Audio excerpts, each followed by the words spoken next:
Bismillahirrahmanirrahim.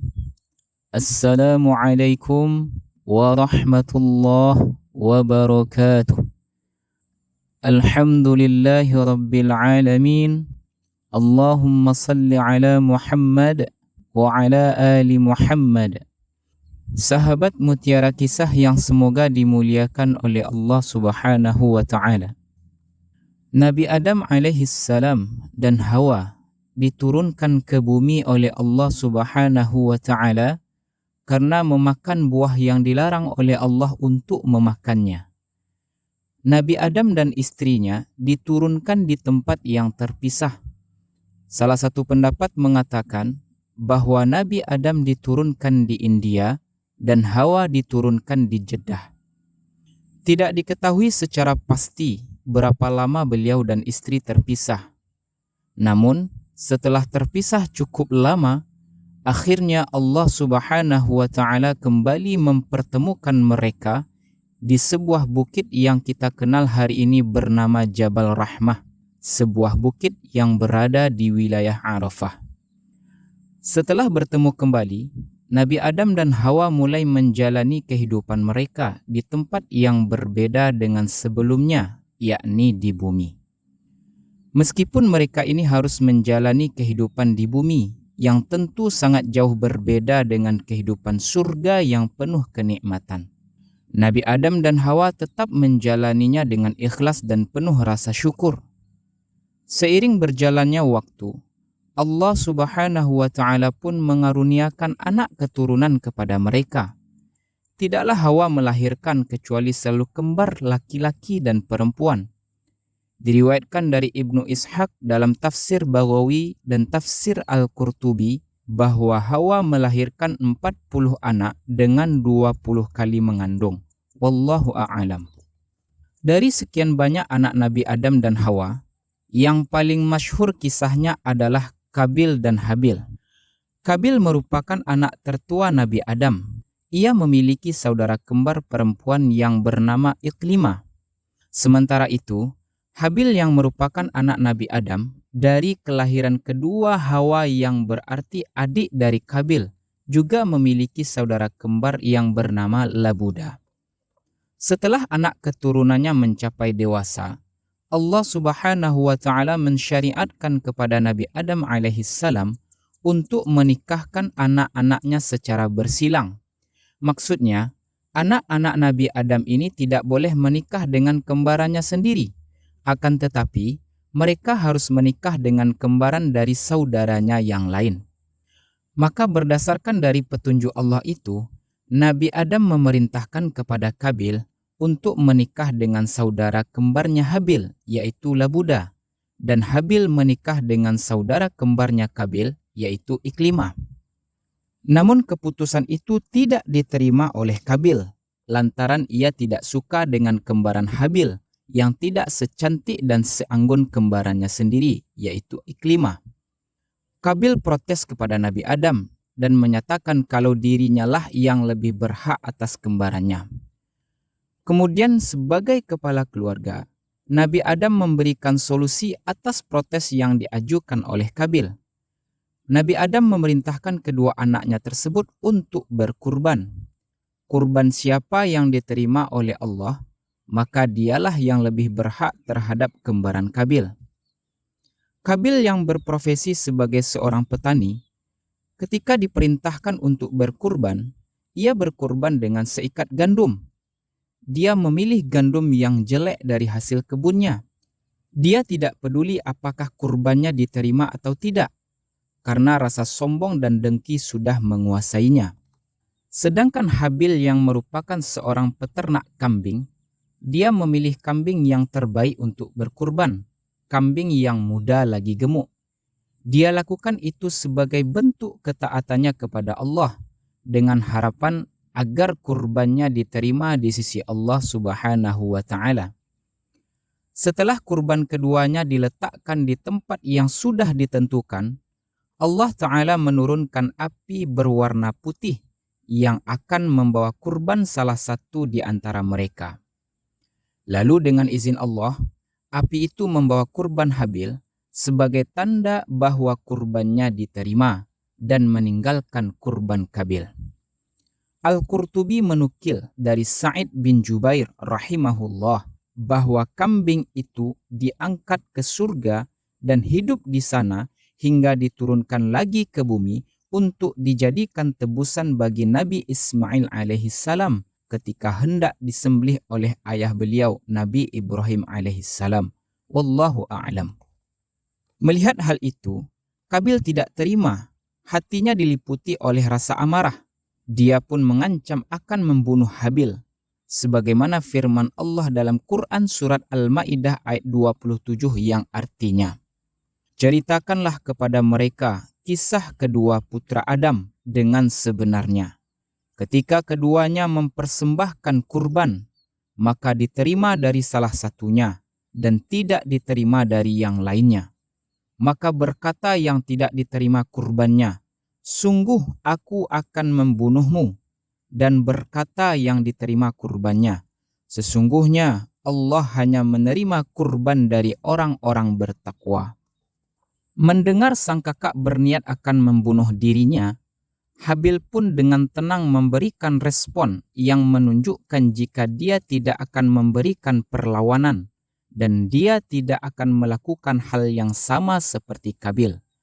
Sebagaimana firman Allah dalam Quran surat Al-Maidah ayat 28-29 yang artinya, "Sungguh kalau kamu menggerakkan tanganmu untuk membunuhku, sekali-kali aku tidak akan menggerakkan tanganku untuk membunuhmu.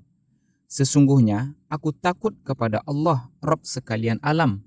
Sesungguhnya aku ingin agar kamu kembali dengan membawa dosa pembunuhan ini dan dosa kamu sendiri yang lain.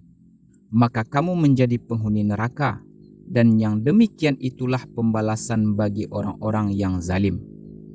Habil melakukan tindakan ini bukan lantaran ia takut kepada Kabil, bukan juga karena ia tak mampu memberikan perlawanan. Bahkan dalam satu riwayat dikatakan bahwa Habil sebenarnya lebih kuat daripada Kabil. Hanya saja rasa berdosa mencegah Habil menggerakkan tangannya untuk membunuh Kabil. Habil khawatir jika ia melawan atau punya keinginan sama seperti Kabil, yakni membunuh lawannya, ini tentu akan berakibat fatal karena nanti kedua-duanya akan masuk neraka. Sahabat Mutiara Kisah yang semoga dimuliakan oleh Allah Subhanahu wa Ta'ala. Suatu malam, Habil tidak kunjung pulang dari menggembala kambing. Nabi Adam menyuruh Kabil untuk mencari tahu apa yang menyebabkan Habil terlambat pulang ke rumah. Kabil pun meninggalkan rumah untuk mencari adiknya itu. Setelah lama mencari, akhirnya ia menemukan Habil dalam keadaan tertidur lelap. Maka ia pun berkesempatan untuk melakukan niat jahatnya, ingin membunuh Habil. Kabil kemudian melemparkan bongkahan batu besar ke arah kepala Habil hingga pecah. Pendapat lain mengatakan bahwa Kabil mencekik Habil dengan keras dan menggigitnya seperti binatang buas hingga Habil tewas. Wallahu a'lam. Padahal di saat Kabil mengancam akan membunuh Habil, Habil telah menunjukkan sikap yang sangat baik kepada kakaknya itu dan menasihati Kabil dengan mengatakan, "Sungguh jika engkau menggerakkan tanganmu kepadaku untuk membunuhku, aku tidak akan menggerakkan tanganku kepadamu untuk membunuhmu.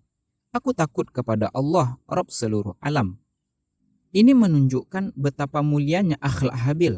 Ia takut kepada Allah dan menahan diri untuk tidak membalas perlakuan serupa yang akan dilakukan saudaranya, meskipun sebenarnya secara fisik ia lebih kuat dari Kabil. Nabi Muhammad SAW pernah bersabda, "Ketika dua orang muslim berhadapan dengan membawa pedang, maka yang membunuh dan yang dibunuh masuk neraka." Lantas para sahabat berkata, "Wahai Rasulullah, yang membunuh pantas masuk neraka. Lalu bagaimana dengan orang yang dibunuh? Kenapa masuk neraka juga?" Beliau menjawab, "Karena ia bersikeras untuk membunuh temannya." Sahabat Mutiara Kisah yang semoga dimuliakan oleh Allah Subhanahu wa Ta'ala. Menurut keterangan beberapa ulama, bahwa lokasi Qabil membunuh Habil adalah sebuah tempat yang berada di kawasan sebuah gunung tinggi menghadap kota Damaskus. Sebelah utara Damaskus terdapat sebuah gua bernama Gua Dam. Gua inilah yang dikenal sebagai tempat terjadinya pembunuhan pertama kali di muka bumi, yaitu terbunuhnya Habil di tangan saudara kandungnya sendiri, Qabil. Namun, hanya Allah yang mengetahui kebenaran informasi tersebut. Sebagian ulama menyebutkan bahwa setelah membunuh saudaranya, Qabil yang dalam keadaan bingung tidak tahu harus berbuat apa terhadap jasad adiknya itu. Ia lantas memanggul jasad saudaranya selama 1 tahun. Dalam pendapat yang lain mengatakan 100 tahun. Dalam keadaan yang demikian, Allah Subhanahu wa Ta'ala mendatangkan 2 burung gagak yang sedang bertarung. Salah satunya mati. Maka burung gagak yang hidup mengais-ngais tanah dengan paruhnya, membuat lubang untuk menanam burung gagak yang mati. Saat Qabil melihat hal itu, ia berkata sebagaimana yang diterangkan dalam Quran surat Al-Maidah ayat 31 yang artinya, "Oh, celaka aku. Mengapa aku tidak mampu berbuat seperti burung gagak ini, sehingga aku dapat menguburkan mayat saudaraku ini?" Qabil kemudian mengambil pelajaran dari peristiwa tersebut. Ia melakukan seperti yang dilakukan oleh burung gagak, menguburkan jenazah saudaranya itu. Imam Mujahid menyebutkan bahwa hukuman Qabil disegerakan akibat dari ia membunuh saudaranya. Betis Qabil melekat dengan pahanya dan wajahnya selalu ia hadapkan ke arah matahari sebagai hukuman yang disegerakan atas dosa, perlakuan semena-mena, dan kedengkian terhadap saudara kandungnya. Disebutkan dalam hadis dari Rasulullah SAW, beliau bersabda yang artinya, "Tidak ada suatu dosa yang paling layak untuk Allah segerakan hukumannya di dunia, di samping azab yang Allah simpan untuk pelakunya di akhirat nanti, melebihi dosa berlaku semena-mena dan memutuskan kekerabatan." Sahabat Mutiara Kisah yang semoga dimuliakan oleh Allah Subhanahu wa Ta'ala. Demikianlah kisah 2 anak Nabi Adam, Qabil dan Habil. 2 manusia yang memiliki akhlak dan sifat yang berbeda. Kisah ini memberikan pelajaran yang sangat berharga kepada kita. Pertama, bagaimana kita seharusnya memberikan sesuatu yang terbaik dalam hal berkurban, agar kurban kita itu diterima dan bernilai tinggi di sisi Allah Subhanahu wa Ta'ala. Kedua, pentingnya menjaga hubungan persaudaraan agar tidak menyesal di kemudian hari. Terlebih lagi, ancaman yang berat disampaikan oleh Nabi Shallallahu Alaihi Wasallam bagi orang yang semena-mena dan memutus hubungan persaudaraan. Jangan lupa dukung selalu channel Mutiara Kisah dengan cara subscribe, like, dan share video ini agar kita dapat selalu menebar kebaikan dan saling menasihati lewat kisah-kisah menarik lainnya. Mohon maaf jika ada kesalahan dalam penyampaian. Terima kasih telah menyaksikan dan mendengarkan kisah dalam video ini sampai habis. Wassalamualaikum warahmatullahi wabarakatuh.